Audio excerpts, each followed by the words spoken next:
दिल्ली के बॉर्डर पर किसान बैठे हैं। उधर हैदराबाद में मेयर की कुर्सी पर बैठने की तैयारी में टीआरएस है। ग्रेटर हैदराबाद के म्युनिसिपल चुनाव के नतीजों ने पूरी तरह से तेलंगाना के सियासी भविष्य को तब्दील कर दिया है। बीजेपी ने जिस तरह से हैदराबाद में जीत हासिल की, उसने तेलंगाना के अगले विधानसभा चुनाव की एक झलक भी दिखा दी। फिलहाल हैदराबाद चुनाव में किसी पार्टी को स्पष्ट बहुमत नहीं मिलने से दो पार्टियों का साथ में आना तय है। ऐसे में ओवैसी और टीआरएस साथ आएंगे तो बीजेपी के लिए तेलंगाना की राह और आसान हो जाएगी।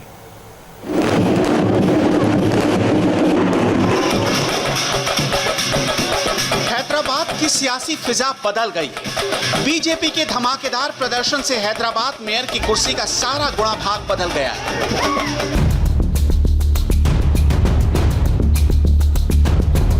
150 सीटों वाले इस चुनाव से तो टीआरएस, बीजेपी और ओवैसी तीनों खुश हैं। लेकिन हैदराबाद चुनाव में असल में पार्टियां तो जीती, चुनाव में किसी भी पार्टी को स्पष्ट बहुमत नहीं मिला।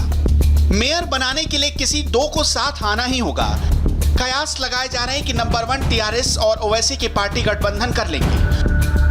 ओवैसी केसीआर के बीच की सुरीले तान पर गृह मंत्री अमित शाह पहले ही तंज कस चुके हैं। दोनों पार्टियां गठबंधन करती हैं तो अब पर्दे के बाहर सब कुछ साफ हो जाएगा कि ओवैसी किसके साथ है। हैदराबाद चुनाव में टीआरएस को 55 सीटें मिली हैं, बीजेपी को 48 और ओवैसी की पार्टी एआईएमआईएम को 44 सीटें, जबकि 150 वार्ड वाले ग्रेटर हैदराबाद नगर निगम में बहुमत का आंकड़ा 75 है। एमआईएम की जो कामयाबी हुई है, 5 साल पहले भी हमारे पास 44 कॉरपोरेटर्स थे और जब हम 60 म्युनिसिपल वार्ड्स पर इंतखाबात में हिस्सा लिया था, अब के बार हमने 51 म्युनिसिपल डिवीजन्स पर हमने इंतखाबात में हिस्सा लिया और उसमें से हमने 44 म्युनिसिपल सीट्स पर कामयाबी हासिल की। मैं हमारे तमाम पार्टीज़ के एमएलएस का, पार्टी के ब्रांच प्रेसिडेंट्स का, बूथ प्रेसिडेंट्स का, इन सब का शुक्रगुजार हूँ कि हम तमाम ने मिलकर टीम वर्क की और ना सिर्फ इलेक्शन कैंपेन के दौरान बल्कि एमआईएम पार्टी साल के 12 महीने आवाम के दरमियान में रहती है। हैदराबाद चुनाव के आफ्टर इफेक्ट की हर तस्वीर आपको दिखाएंगे, लेकिन पहले ये समझते हैं कि ये तीन पार्टियां एक साथ हैप्पी कैसे हो गई। टीआरएस को गर्व है कि हम पहले नंबर पर चले गए। ओवैसी की पार्टी का परफॉर्मेंस बहुत अच्छा रहा और बीजेपी को दक्षिण के द्वार पर एक नई ऊंचाई मिल गई। हैदराबाद चुनाव को लेकर बीजेपी की स्ट्रैटेजी डे 1 से क्लियर थी। बीजेपी को ये मालूम था कि अगर इस चुनाव में बस क्रिएट करना है तो चुनाव को उसे अपनी पिच पर खेलना होगा। इसीलिए बीजेपी ने हैदराबाद को भाग्यनगर बनाने, सर्जिकल स्ट्राइक करने, घुसपैठ को निशाना बनाने, जय श्री राम का नारा लगाने और मुस्लिम बाहुल्य ओल्ड हैदराबाद के खिलाफ हिंदू वोटों के ध्रुवीकरण के एजेंडे पर काम किया। रिजल्ट्स बताते हैं कि बीजेपी की ये स्ट्रैटेजी काफी असरदार रही। इस चुनाव ने ओवैसी का किला भी बचा लिया, केसीआर की प्रतिष्ठा भी और बीजेपी को नंबर 2 की पार्टी भी बना दिया। बीजेपी अध्यक्ष जेपी नड्डा इसे तेलंगाना विधानसभा चुनाव में जीत का ट्रेलर मानते हैं। हैदराबाद में सारे तेलंगाना के लोग रहते हैं और इसलिए सारे तेलंगाना के लोगों ने ही इस चुनाव के माध्यम से आने वाले तेलंगाना चुनाव के नतीजों के बारे में स्पष्ट किया है। मैं पूरे विश्वास के साथ कह सकता हूं कि तेलंगाना की जनता ने भ्रष्ट केसीआर की सरकार और टीआरएस की सरकार को अलविदा कहने का समय आ गया है। हम 4 सीटों पर थे और हम कई गुना आगे बढ़कर के आए हैं और वो कई गुना घटे हैं। यह इस बात को बताता है कि आने वाला विधानसभा का चुनाव वह भी कमल खिलेगा और मोदी जी के विकासवाद को मुहर लगाने के लिए तेलंगाना की जनता भी आतुर है। हैदराबाद में 2016 के चुनाव में बीजेपी के पास सिर्फ 4 सीटें थीं। अब 5 साल बाद बीजेपी के पास हैदराबाद की मेयर की कुर्सी भले ना हो, उसने तेलंगाना में धमाकेदार एंट्री कर ली। और बची बात असदुद्दीन ओवैसी की, बिहार चुनाव के बाद उनकी पार्टी को डबल बोनंजा हाथ लगाए। लिहाजा हैदराबाद में बीजेपी, ओवैसी, केसीआर तीनों ने खूब पटाखे फोड़े, लेकिन अलग अलग।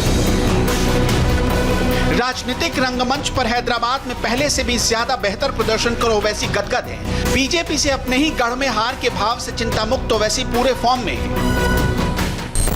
यकीनन बीजेपी जीती है और ये अवाम का फैसला है और हमारी कोशिश ये होगी कि हम जमहूरी तरीक़े से बीजेपी से मुकाबला करेंगे और हमको पूरा यकीन है कि इनकी बढ़ते हुए कामयाबी के क़दम को इंशाअल्लाह ताला हैदराबाद की आवाम बल्कि पूरे तेलंगाना की आवाम इसको रोकेगी। और मुझे ये भी कहना पड़ेगा कि तेलंगाना में जब असेंबली के इंतखाबात होंगे आप देखेंगे कि इंशाअल्लाह ताला ये बीजेपी की जो कामयाबी है वक्तिया कामयाबी है, ये उस वक्त तक इतनी कामयाबियां इनको नहीं मिलेंगी। ग्रेटर हैदराबाद का इलेक्शन रिजल्ट सिर्फ मेयर का नाम नहीं तय करेगा, ये तेलंगाना में नई सियासी बयार लाएगा। ऐसा हम क्यों कह रहे हैं? हैदराबाद में बीजेपी को मिली जीत का समीकरण समझ लीजिए, साफ हो जाएगा। हैदराबाद में पुरानी कहावत है कि जो हैदराबाद का नवाब होता है वो इस तेलंगाना का निजाम बन जाता है रे बाबा। चुनावी शतरंज के माहिर उस्ताद इसे बखूबी समझते हैं।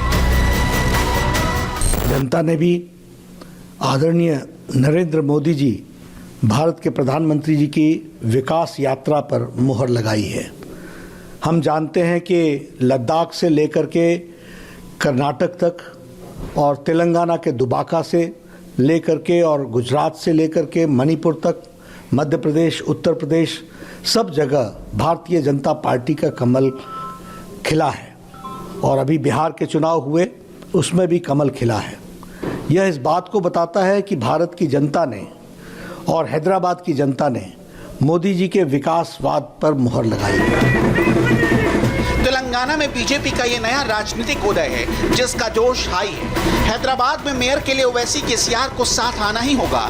इस सूरत में तेलंगाना की पूरी सियासत बीजेपी बनाम ऑल की हो जाएगी। ये बीजेपी के लिए और भी बेहतर होगा।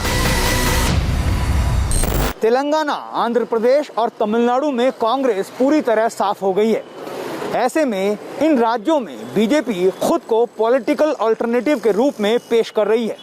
पहला पड़ाव तेलंगाना है, जहां के मुख्यमंत्री केसीआर के खिलाफ एंटी इनकम्बेंसी भी बढ़ रही है और केसीआर पर मुस्लिम तुष्टीकरण के आरोप भी लगे हैं।